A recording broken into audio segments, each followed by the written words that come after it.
I'm feeling a little better from food poisoning and I am back with a new video. This video is going to be about the electric G-Line. I have already made a video about how my own project and what I think about electric build can be adopted based on what I have written down in the book and based on other videos that I have put out, how it can be adopted to various situations.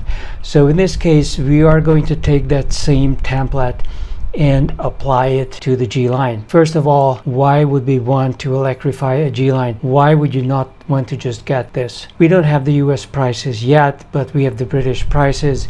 For a standard G-Line, you are paying right now in US dollars in Britain $3,200, and for an electric you are paying $4,600.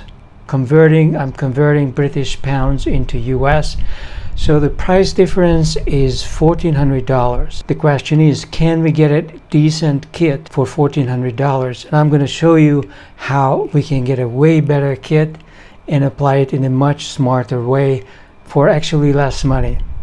But before we go into that, what's the problem with this electric setup to begin with? Well, look at this. This is the standard setup. You are getting a Shimano in the rear. Once you go electric, you lose the Shimano. This is not a Shimano hub. There is no hub gear. So your gear ranges become ridiculously narrow, which is precisely what you don't want. You are getting a derailleur. This is a 4-speed, just as they admit. It's a 4-speed external derailleur system, which is the last thing you want if you're going to be using this bike to go out to the mountains and to tackle rough terrain, going uphill, downhill. For those situations, you need as much gear range as you can get. But that's not the only problem. The way this bike is powered is all the power is in the rear. So you are pedaling to drive the rear wheel, and there's a motor that is doing the same thing. So all the power, it's a rear wheel driven bike. That's not the way my bike is set up.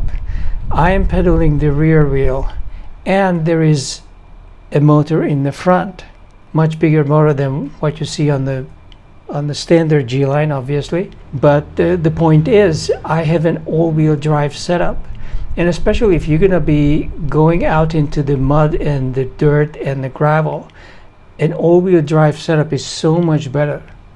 Not to mention that that's what they already had for the standard Brompton. So why are they putting extra engineering time and money and create a costly different kind of assembly system for a different system? A longer wire, different bag, so it makes no sense to me. But in any case, whether it's efficient or not, it is just not as useful. You don't want to go do racing like an SUV without having the capacity of an SUV. Most, if not all, SUVs are all-wheel drive. There would be no point in having a true off-road vehicle if it was just rear or even front-wheel drive. So what we're going to do is I'm going to use this one as a starting point at $3,200, which means I'm getting the Shimano, and I'm going to get a kit for the front, not the rear.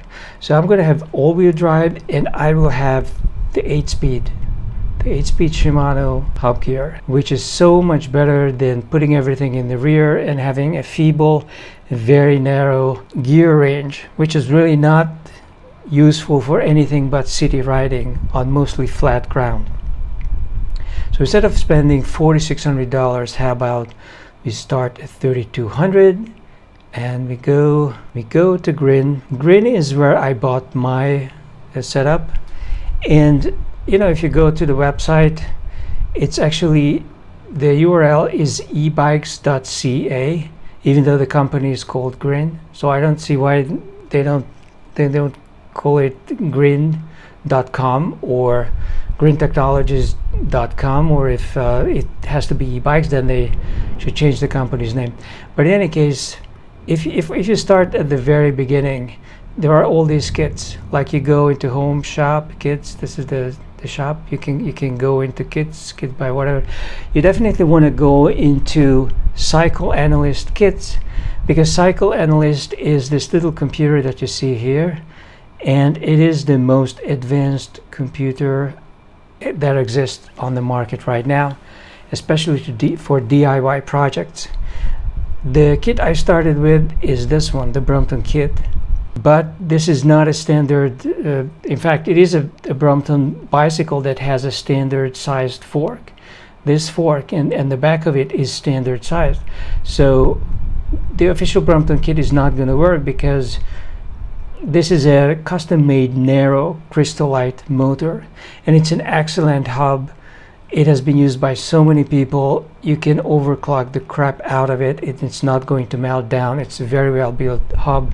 I love it, but this is too narrow. Could you buy this kit and adopt it? Yes, you could put some washers or whatever in it, but it's just not the same width, so why suffer? So what I would do would be definitely look for a cycle analyst motor position the front. You definitely want it in the front, and you can get very powerful motors because now you have a standard with fork. You could go up to 1,000 watts or even more, but based on experience I don't think it's worth it, because partly you do want to have some fun, you do want to pedal at least a little bit. So I think 700 is going to be plenty. So I'm going to reduce this to just a 700 watt kit. You can use this same information in the video and in the book to build something more powerful if you really want to go for 1,000 or 1,500 watt, but those are heavy, they drain the battery a lot faster, and they turn the bike into much more like a motorcycle, which is not what I'm trying to do. Not everybody would agree with me. Some people want a motorcycle experience, but in any case, this is the kit, and I'm going to show you how to set this up. Basically, you need a motor, you need a battery, although you could buy the battery even from Amazon. You need the computer and some wiring to connect all of this together, and some attachments so you could manipulate the operation. This is the motor. It's actually a very compact looking motor for something that can do 700 watts. So I do like it. It actually weighs 6 pounds. My own motor, which is rated only at 500 watts and is being overclocked at 700, weighs 8 pounds, so it's heavier. Now, heavier is not necessarily worse, because that typically means it's a more rugged, more reliable motor. So I don't necessarily encourage anybody for getting the lightest motor they can get, because heavier motors are just much more sturdy. You don't have to worry about this setup. You just go with the standard, with the basic thing. So this is going to go inside the wheel, and they will build the wheel for you. But when you make an order, Grin is going to listen, and I'm sure they are aware of the new Bromptons coming out. So they might even have a kit just for the G line. But if they don't, tell them you're building for the G line, and ideally I would send them over the front wheel, this one, and have them build it up with this hub in it. Of course, that's going to cost a little bit more money because you have to pay for postage, but it saves you all the headache. These are torque arms. In general, they are highly recommended. They come in all kinds of styles. So basically, here is something you might be able to use. The thing is, if you got something like this, it has to have some holes on the fork to attach, so it's not going to attach to the Brompton. And I have some examples here. This is what the torque arm is for. If you apply a crazy amount of power, a lot of time, immediately at the startup for sudden accelerations, that can crack this eyelet at the bottom of the fork. It's unlikely that would happen with the Brompton because they have changed the fork. It's a more massive design. But, you know, just for safety, typically we want to put on a torque arm so that this would not happen. And in general, I don't recommend that you start off putting on 500 or 700 watts of power. I start with 100 watts or no watts at all, just human power. And I think that's a great way to go because that relieves pressure, not just from this eyelet, but also in the fork, but also the headset. If you accelerate and brake a lot aggressively, then the headset is going to become loose and you'll have to take it to the shop to be tightened, or you'll have to get 2 wrenches and learn how to tighten it yourself. I personally could not be bothered, so I just have Beefhold do it for me. So this is one application of a torque arm. This obviously would fit most anything, and there seems to be this piece of metal that they wrapped around the fork, which you could probably wrap around anything. So it's kind of homemade looking. I don't think a torque arm is necessarily required, but just make sure you tell them that you have a Brompton G-line, and it would be best to get this configuration before you buy the G-line once it becomes available in the US. But there are all kinds of different kits. I'll show you what I have. So I have just this little thing. I don't even have much of anything on the front, to be honest. And in the beginning, I was driving like crazy. Like I was racing road bikes. I would start at, switch it up to 700 watts and blast out of the stop sign or red line in Manhattan. And even then, I had never had any problem. So this is just kind of an extra safety precaution to have torque arms. If you don't want to have torque arms, you can just zero it out. It's not a big deal. I highly doubt that you would wreck the fork, but you never know. They have a variety of them, some of them with holes, some of them attached to the fork with you can even buy something from the hardware store, like a piece of metal or wire or something, and attach it. It's just, what it does is that instead of just applying all the pressure here, the pressure is more evenly distributed around the bottom of the fork. That's all it does. Disc rotor, I think this is something that has to do with the disc brake. I don't think you need to bother with that. And that's why it's a good idea to send in the original wheel. But, they are already going to be ready with probably with the G-line by next year. But if not, then they should look at the original wheel and get the sizing from there. Ideally, they should be able, this is kind of a massive rim, so they should be able to fit the motor into the same rim. In my case, this is not a standard rim. This is something they built, and it's actually a little bit more massive. And they custom painted it black to fit the rest of the bike for an extra $50. So they are really very reasonable at Grin, and they bend over backward to help you install things and to figure things out. I mean, this is how they make their money. So this is the rim, like what kind of rim do you want? This is something you have to discuss with them, how many spokes and all of that. I'm just gonna take a guess here. And this is a narrower rim. But if you send in your wheel, you may not need another rim, so I'm not even gonna configure a color for it. The nice thing, you will definitely need to get new spokes. Sapim is probably one of the best brands out there. The nice thing is you can play around with the colors. It's a very nice spoke set. For black, I would even do like black spokes with the red eyelets here, or nipples. I think they are called the nipples. Those are the little things that attach, and you can buy them in all kinds of colors, so you can do cool installations. Since I'm a design fanatic and I want my bike to look good, I would actually order it even separately just to have colors. Let Grin do the wheel build. See, that's what I'm talking about. They build the wheel for you. So you send in your existing wheel. If they need a new rim, it's not a big deal, not a lot of money, it's just a few bucks really. But they might be able to use the original one, who knows. It all depends upon the holes you have on this, like how many holes you have, see these holes?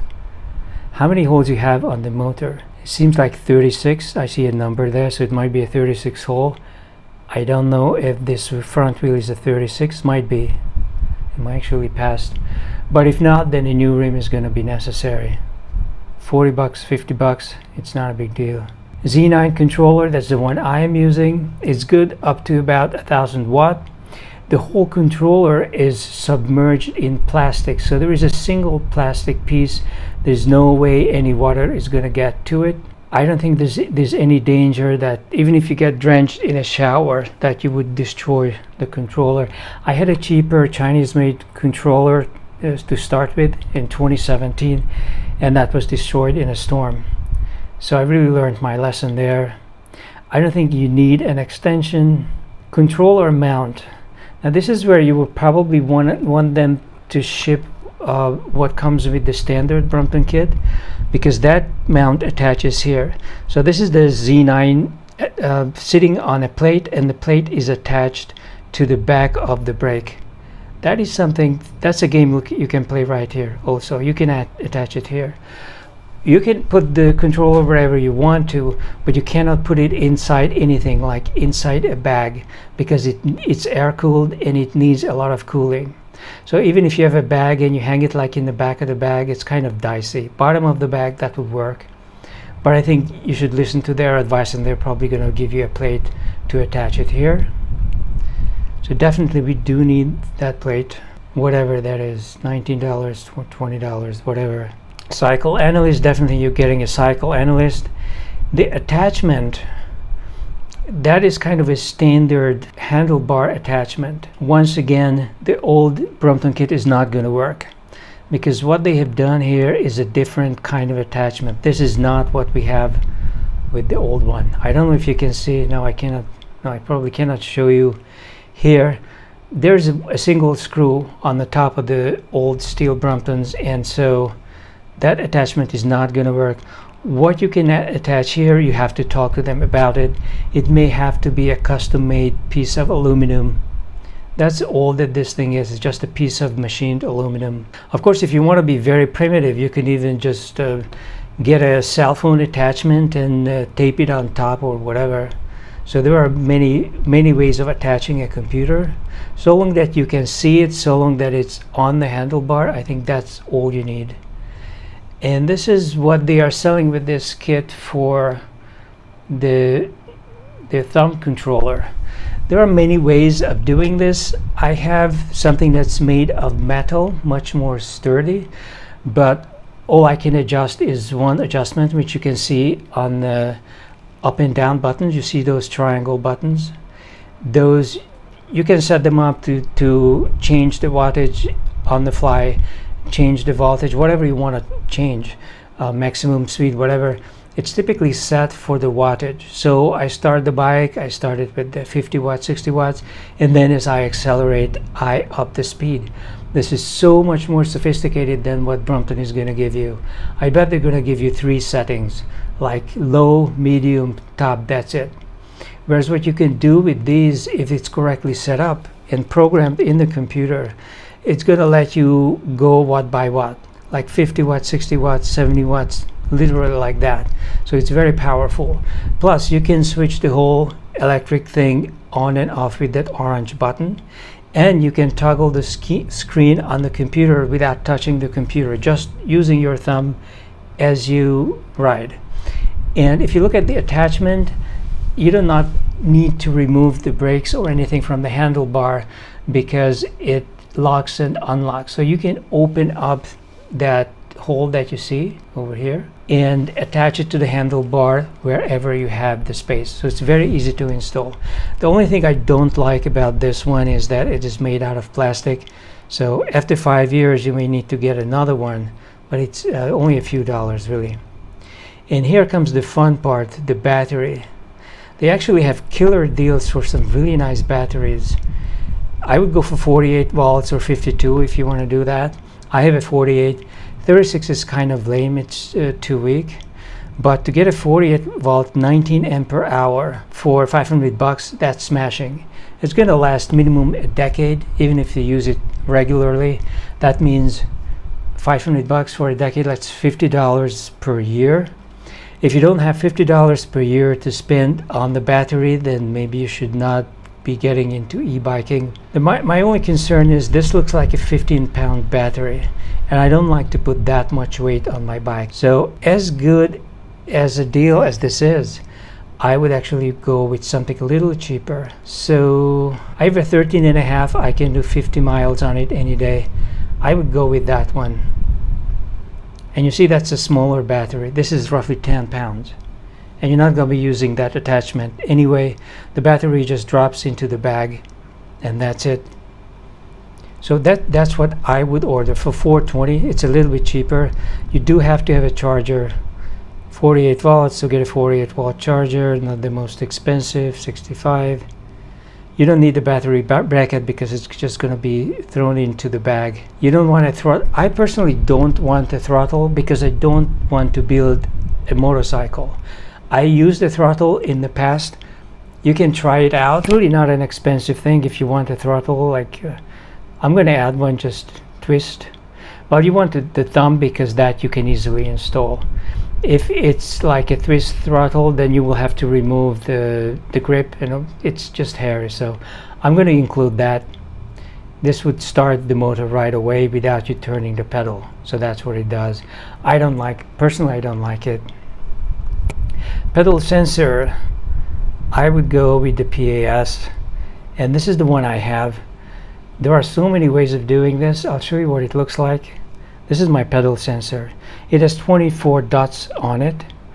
It's quite refined. It's totally enough for me, for my use. It senses that you are turning the pedal. There is this little sensor here, this red light thing that you see, and as you turn the pedal, the whole thing turns, and the wire sends a signal to the controller that somebody's trying to pedal, so let's apply some power to the motor. And it's very easily just snaps on. You snap it on to the bottom bracket. You don't need to remove the bottom bracket. You don't need to remove even the crank or anything, the pedal, everything. It's very easy to put it on, to get it off. The only negative thing might be that sometimes a little bit of foliage or twigs get entangled into it. It's rare, and it's very easy to undo that. Your other options would be to remove the bottom bracket and to put a new one in with an electronic sensor built in. That's what the stock Brompton has. That's what you're going to get with this thing. It's very weatherproof, but it's just complicated to install and to maintain, so it's not my preference, especially for DIY. And there are also attachments to the crank itself, to the chain wheel. Like you could attach something here. That solution I also do not like, because if you do that, it's going to be really difficult to apply different chain wheels. So I like to have the freedom to replace the chain wheel with something else. Maybe I want a dual chain wheel. I might want a front shifter on it. So my preference is this one. But in any case, external installations that snap on and off are the easiest to deal with. And finally, e-brakes. E-brakes are so cheap. I can't believe how cheap they are. I'm actually using just one because all the electronic braking is done in the front hub motor. So I don't see why the rear brake should activate the front motor. It makes no sense. So I would just use the front, which is typically the left brake, but you get two for $20-something. What you see here is there's an electric wire that goes into the cycle Analyst. It's really easy. You just plug it in. There is only one hole that fits, and the other hole that you see, that metal nipple there, that's where you connect the wire from your mechanical brake. And it's that simple. It's incredibly simple, just like the installation of a regular brake. In fact, I had David at B-Fold do my installation. I hardly install anything myself, and I just plugged in the wire and into Cycle Analyst, and that was it. You don't need to worry about accessories, because that's like lights and other things. You can check the specs here, and as always, I'm giving you links below so you can examine this setup yourself. Here it is. This is a 6-pound motor that can do 700 watts. How much more would you want? You probably don't want anything more than that. And how much are we spending on this? $1,200 instead of $1,400, with a frame that would come with an external 4-gear system. We save $200, and we are getting an all-wheel drive bicycle with a Shimano hub gear in the rear. Is that not better? I'll be back.